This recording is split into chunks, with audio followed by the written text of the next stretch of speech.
What's going on, everybody? It's your boy Zoe, No Days Off DFS, here to bring you that WNBA slate breakdown for the 4-game WNBA slate. Yes, we have 4 games on the dock. It's been a while since we've actually had a big slate. I can't shoot. Yeah, way before the Olympics had happened and everything. We have not had a 4-game slate, and probably a while before we actually get another one like this.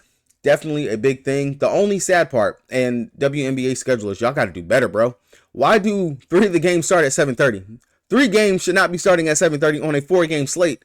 The game should definitely be a little bit spread out. Something. Give us something. A 7, 7:30, 8. Something. Spread them out just a little bit more. Or 2 late games. Give us something better. 3 games should not be starting all at the same time, because now you're really making fans have to pick and choose. I can't watch a bit of this when they go to this, when they go to that one. That's just ridiculous. And on top of that, while I'm on the subject of things that are wrong right now in the WNBA, why is it that a player is having to promote the fact that they are playing in the TD Garden? I didn't even know they were playing in the TD Garden until Dejanay Carrington came out and said it herself.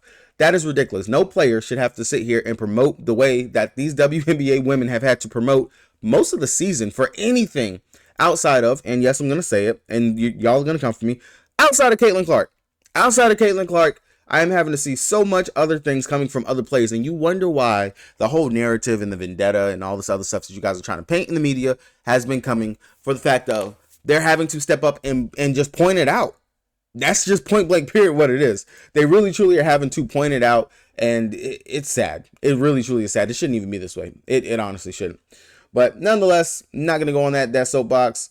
Going back to talking about this nice 4-game slate, because it's going to be a while before we get another one. If you guys are new here, make sure you guys hit that subscribe button so you don't miss the content I drop over here on the channel. And drop a like on this video if this video or any of my other videos help you guys win some money. Now, I'm going to go over the props and stuff later on today. I'm going to do a deep dive into that after I finish getting this video recorded. It's right about 8:30 my time. So, definitely going to get those props up, especially as more props get uploaded to the board. But we are here to talk about DraftKings and the 10K to first contest that they're giving us today. Looking over the injury report that we got today, the Sparks, Clariton, Ari McDonald, Lexa Brown, all those are expected to be out. For the Washington Mystics, Carly Samuelson, she's going to be out. She tweaked herself in the last game, game before last, and yeah, don't think she's going to be playing. We should see the starters that we saw last time: Sykes, SWK, Atkins, Dolson, Shakira, Austin. For the Chicago Sky, going up against Connecticut Sun, we got a little bit of a quote-unquote revenge narrative, or maybe something petty that we can actually see. I truly do think that the Sky are going to try to take it to the Connecticut Sun, especially because M requested that trade. Now, I'm going to say that for the DFS breakdown, but no news really report over here for Chicago. Same players that have been out, they're out. And over here for the Connecticut Suns, Team Mitch, she's a game-time decision, but really not worried about her because she's kind of out of the rotation. And then no news to report over there. Phoenix Mercury, same old. Rebecca Allen, she's still out. Osborne is still out. Atlanta Dream, Cheyenne Parker Tice with that bad ankle sprain. I definitely think she's going to be out literally to end the season. And then Arrow Powers, AP, she's still out as well. And then the last game, the Las Vegas Aces taking on Minnesota Lynx. No news to report from either one of those teams. Heading over to the DraftKings, the site that I play the most on the site. If you guys don't got an account, you want one, check the link down in the description below so you guys can go ahead and get that deposit match bonus and join your boy over here on the King. So first game, literally, we just seen this, this game 2 days ago. Just like the New York Liberty and the my Dallas Wings, who actually hung in that game. Very proud of them. Looking at it, as always, it's going to be the main starters over here in Copper, Brittany Griner. Those are going to be the main two we want to focus on. BG went out there, did not have the best game in the world. 34 minutes, 32 fantasy points. Wanted more from her, especially for the price tag, priced at 10-1. You want more from her when she's priced up this much. If we're not going to really be getting that, I'm not going to be too interested. I do think there's some other bigs we can go to, but she will definitely be someone that I would want to have in the player pool just because they are kind of limited in what they have over here in regards to it, especially when it comes down to the bigs. You got Mack and you got Billings. That's really all the sides you have coming off the bench.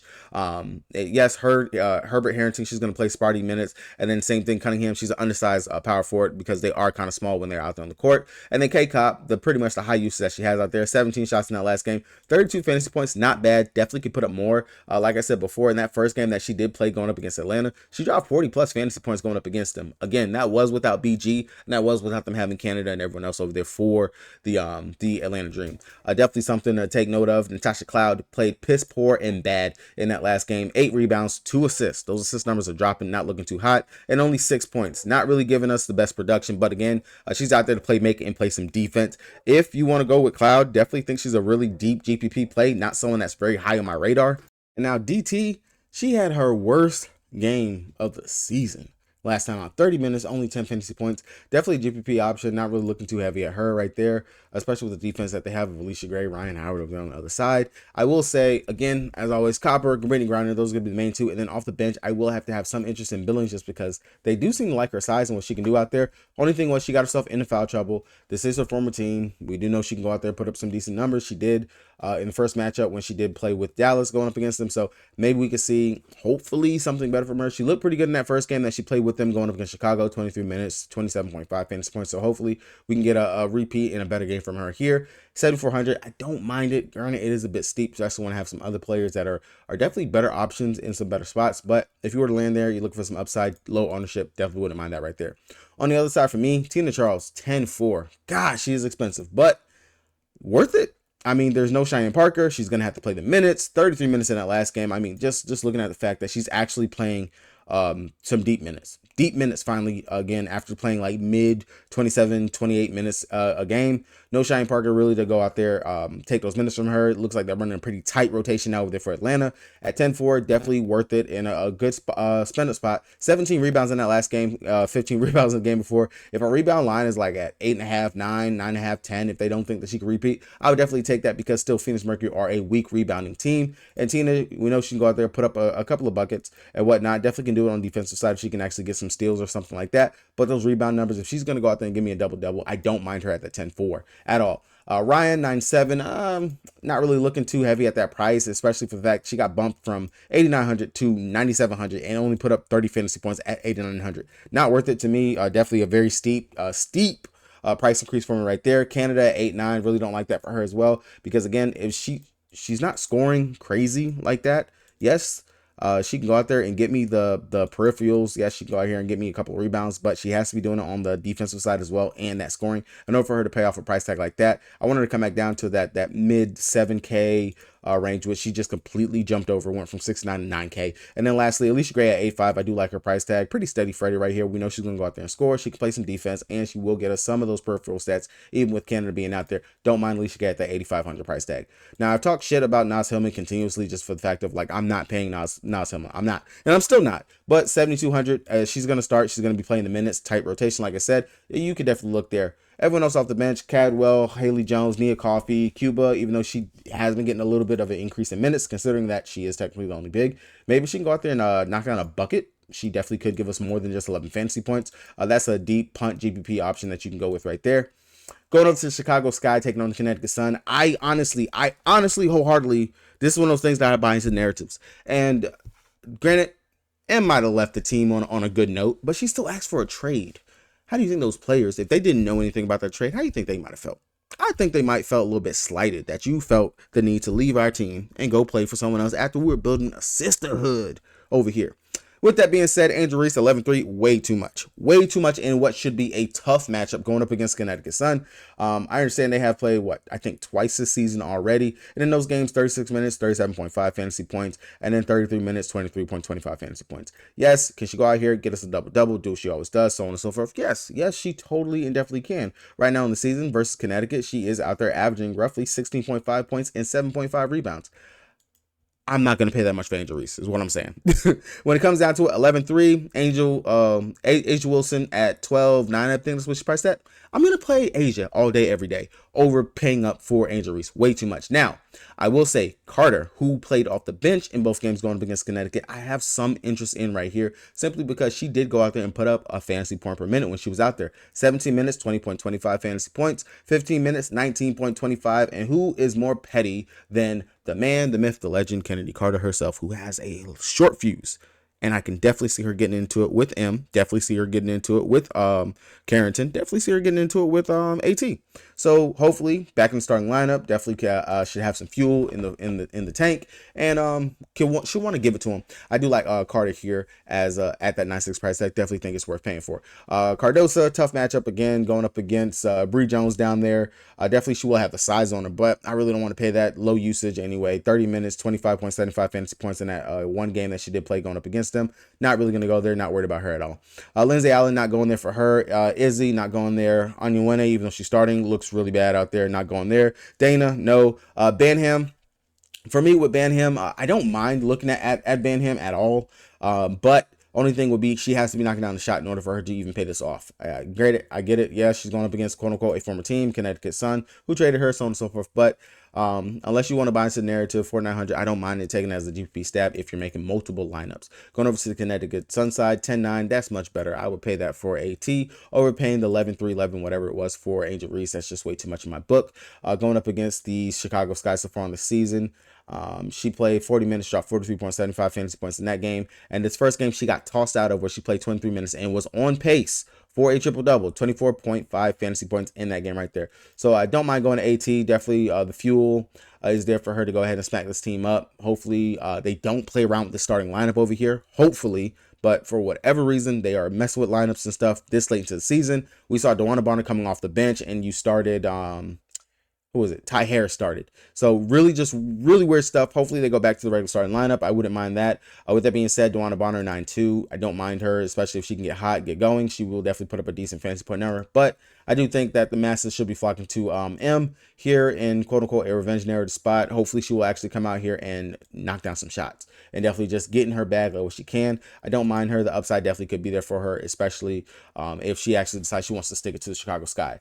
Bree Jones has been playing very well over her last couple games, sitting at the 9K price tag, 34 and 30 fantasy points in her last 2 games. Again, a soft matchup. We have attacked Chicago with opposing bigs in the game going up against them earlier this season. 25 minutes, she dropped 24.5 fantasy points. And then when AT got ejected in 23 minutes, she dropped 26 fantasy points. So hopefully we can see the 30 minutes game from her and also a decent 35-ish fantasy point game. I will say at 9K, that is a bit steep for a 30 fantasy point game from a player.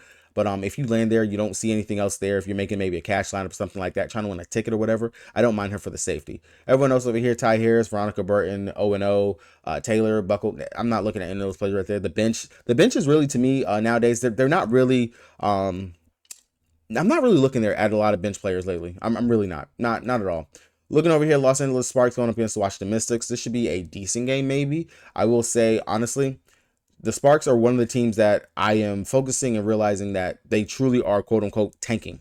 They are. When you look at it and look what they're doing, look what at the minutes that they're playing, how they're playing, who they're playing through, what they're focused on. They are focused on the young development of what they got. Rakia Jackson, they're focused on right now. Looks like it. Lee, she's getting some decent burner runs. She's playing very good out there in her spurts like that. If Brink was still out there, we would be seeing quite a bit of minutes and upside for Brink as well. These vets that they have on the team, Talbot, Dangerfield, Hamby, Sims, they're not really, quote unquote, in spots to pay off their price tags and stuff anymore, just because to me this team is tanking. They're slight hand tanking. Derek Hamby, 32 minutes in her last game, 28.5 fantasy points, going up against the Aces, 32 minutes, 35.25 fantasy points. If you think that this is going to be the game that she goes out here and she pops, she goes out and just has a big night, 37 minutes against the Washington Mystics earlier this season, 42.75 fantasy points, I don't mind going up to her at that 9.9 price tag. Definitely get you coming off of like an AT, coming off of Angel Reese, shoot, find the salary to come up off of Bree Jones. I don't mind the upside for her there, right there, because we do know that she typically will play some decent minutes. Now, a very interesting, I think it was yesterday, Azure, she signed a 1-year contract extension with the Los Angeles Sparks. But her last couple of games, her minutes have been going down. I don't understand. You sign an extension, but you're really not playing her the minutes. And it's not like she was in foul trouble or anything like that. They just not playing the minutes.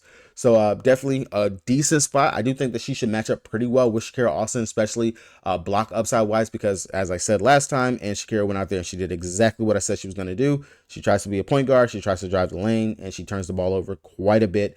Azure, who is very good at getting some steals and good at getting blocks herself. No, she's not no Ezzy, but she does have the nice wingspan, and she has some very good defensive instincts. If you want to take a chance on her at 8,400, I definitely do see the upside there, and I don't mind that at all. Rakia Jackson, I'm still trying to figure out who are they going to put on her. Maybe this will be a Atkins matchup, but still at the end of the day, I don't mind going to her right here. 30 minutes, she dropped 24.25 fantasy points. If they continue to give us her Green Goblin at 9.5 over on Prize Picks, take that thing and run to the moon, because she is consistently putting up at least double-digit scoring. Honestly, you got to go back quite far in order to find the last time that she went under, and that was going up against the tough Minnesota Lynx, where she failed to go over 10. So definitely something to keep in mind and pay attention to for Rickea Jackson. Do like her upside here today. And I don't mind her at 7,800 because she is one of those young players that should see her minutes. Sims, she does not look like what we were seeing with her on the Dallas Wings, unfortunately. 16 minutes looks like that might be what she's capped at. The upside, it could be there if they actually give her more run with Ari not being there. And I would think that you would want to see maybe something with a real point guard running a show. It hasn't been there. Dangerfield, I've never really liked playing her. She's an undersized guard and definitely can get yanked and pulled, but they are giving Ray Burrell some decent minutes. She's splitting the backup minutes right now with Odyssey Sims. You definitely can't go there if you think there's some upside, but I honestly wouldn't want to go to Burrell at all, especially not at 5'3". It's just not worth it to me. Instead, I come down to Lily, who's been playing very good. 28 minutes in that last game, 25.25 fantasy points. You give her the minutes, you already know she is a fantasy point per minute producer when she's out there on the court. 14 minutes against the Washington Mystics before, 8.25 fantasy points. If Lee gonna be out there and she can go out there and get us a couple of blocks, which again, Shakira Austin drives a lane, spin moves, messes up, turns the ball over, can't get blocked at the rim. The rim can block her too. Lee can definitely go out there and have a decent day. I know sometimes we think she has center blocks her feet because she's a little bit slow, but she might get matched up with Big Mama Dolson, and I think she could hold her own against Big Mama.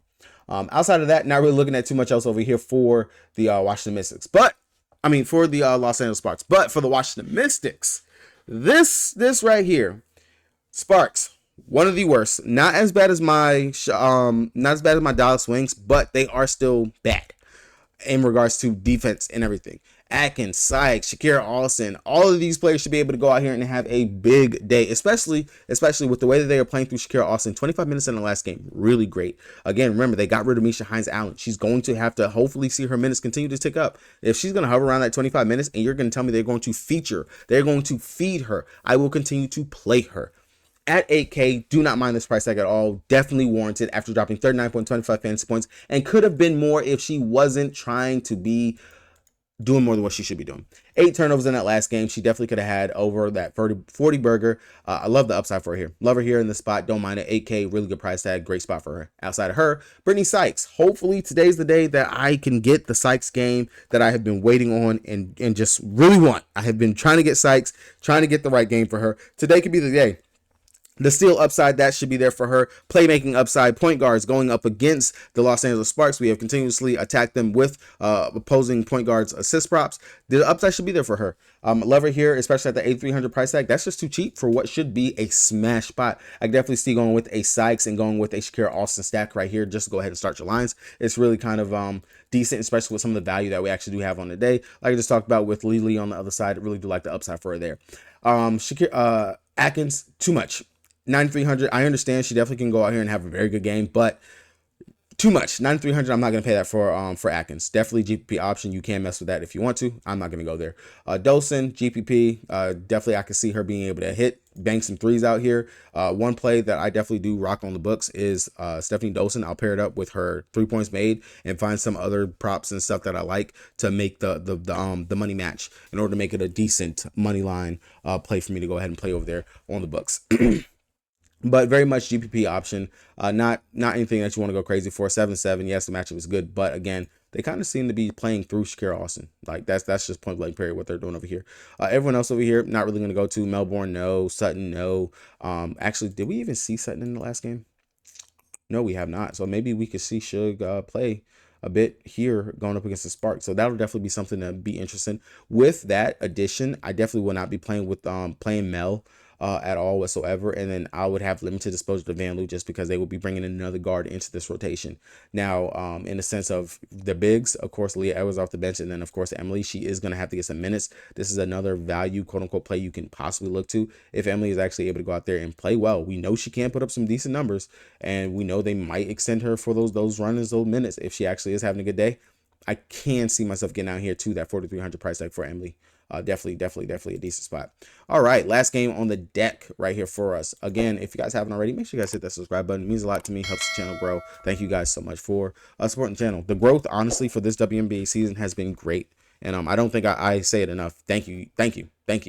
Just literally last month was trying to get to 1,000 subs. Got to 1,000 subs and already up to 1,100 plus subs. That's honestly to me crazy for the growth that this channel has honestly been able to do. And I could not do that without the support of you guys. So again, I would like to say thank you. Definitely gonna have to do some type of giveaway and stuff, probably to end the season, just for just amazing and great season, honestly, for me.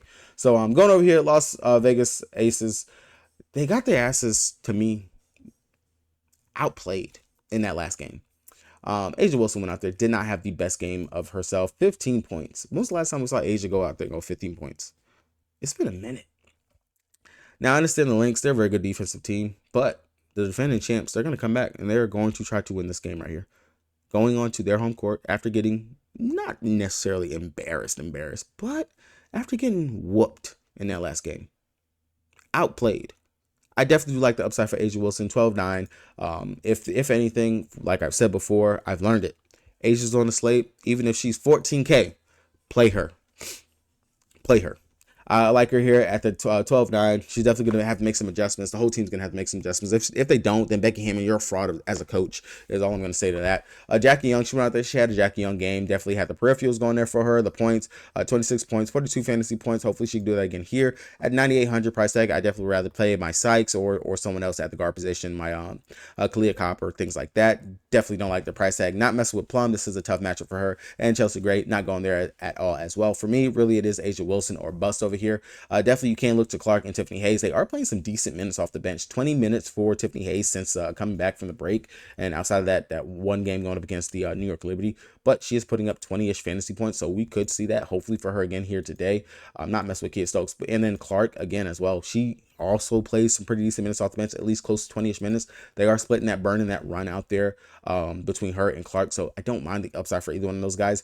Megan, Martin, Sid, none of these players, the bench mob, bench squad, they don't get any minutes of burn in order for them to be viable at all. Over on the Minnesota Lynx side, Fee. 12K. We got to choose. Are we playing Fee or are we playing A'ja? Fee went out there and she was very productive in the 3 games since coming back from the All-Star break and from the Olympic break. 40 fantasy points in every single game. Every game. Definitely at the 12K price tag, I would much rather pay up for A'ja. I do feel like her ceiling is much higher than what Fee can go ahead and give me. Hopefully some adjustments will be made for them in this game. I'm not gonna mess with that right there. Courtney Williams, 9,400. I am not paying that for Courtney Williams. Huge price jump from the 8,300 price tag. Yeah, she went out there, had a 50 burger out here in this game. 10 assists, 7 rebounds, 22 points. As always, like I said, she's going to have to play. She's going to play the minutes. They are going to use her. The upside is there for her, but I will not be going there. That is just way too much to me personally to go ahead and play her. Alana Smith, if she didn't get herself into foul trouble, she could have had a very good game. Very good. Rebound prop. But that's neither here nor there. Definitely do think the upside for her could be here at 9,100. Very much a GPP play. No one is going to want to play that. Not even me at that 9,100 price tag. That's a bit too much. I definitely would rather stick to my Shakira Austin, who is cheaper and can have in a better matchup and can have as just as high of a floor as Alana Smith does have. Kayla McBride, not really the best game for her in this last game. 16.5 fantasy points. Has kind of struggled since they've been back. Hopefully this could be a bounce back spot playing at home in front of the home crowd. Possibly we could see that for her. Outside of that, not really going to go there. And then Misha Hines-Allen, very much getting acclimated into this team. Going up against the Aces, 14 minutes. She had 18 fantasy points. 14 minutes, 18 fantasy points in her first game. Upside is there for her. I don't mind going to Misha at the 7K if I land there and I don't see anything else that's like decent or playable in the range. I can see myself getting there, but not a must. Everyone else over here on the bench, Dorka, Heidemann, Zenlassini, Diamond Miller, Peely, nope. Nope, not even going to go to any of those right there. Like I said, it's really very much slim pickings in regards to what we're going to, especially when it comes down to bench perspective for players as we're rounding out and ending the season. I don't think there's any reason to force some of the crappy bench players to try to play some of the starters. If you look at it, a lot of the winning lineups nowadays, they are focused on those starters. You just got to find the right starter that is in the right spot that's going to give you at least a floor or a semi-ceiling game. That is honestly what it's going to boil down to and just figuring that out. Hopefully I was able to give you guys some of that information for you guys to make that decision yourself. We'll have my core and prop video up later on today. Make sure you guys check that out so you guys don't miss any of the stuff I got over here. Good luck to everybody. Somebody take down that 10K to first. Drop it down in the comment section. Let me know when you do. Good luck. Peace.